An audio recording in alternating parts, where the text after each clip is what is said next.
Hi guys, this is Mama Vlog. Welcome to my video.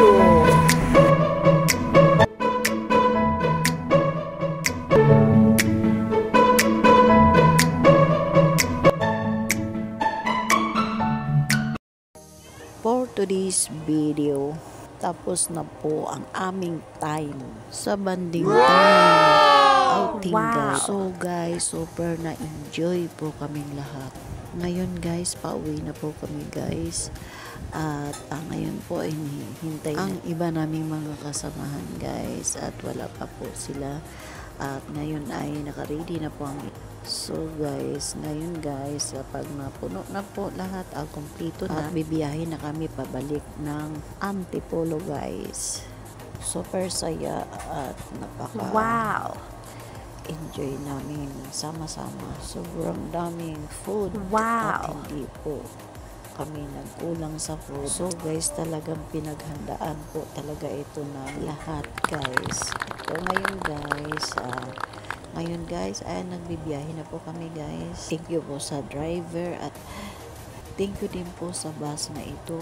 Super relaxing po, napakalamig at malawak po ang bus na ito na aming nirerentahan.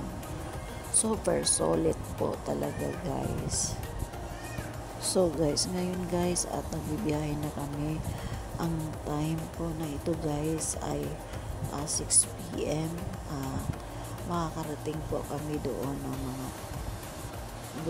10 plus guys. 3 hours kasi po ang biyahe guys mula sa Nasugbu, Batangas. So guys, kailangan din po natin na mag-relax guys at hindi puro work na lang. Bigyan natin ng time ang ating sarili at ang ating pamilya.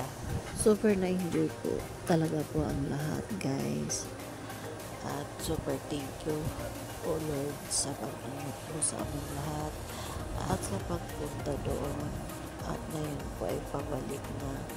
At salamat Lord sa pag-ingat mo sa aming lahat. So guys, ang iba po natutulog kasi po napaka-relaxing po talaga ang bus na ito guys. Super relaxing po talaga ang bus na aming sinasakyan guys. Makakatulog ka po talaga ng mahimbing. Super lamig at super linis po guys.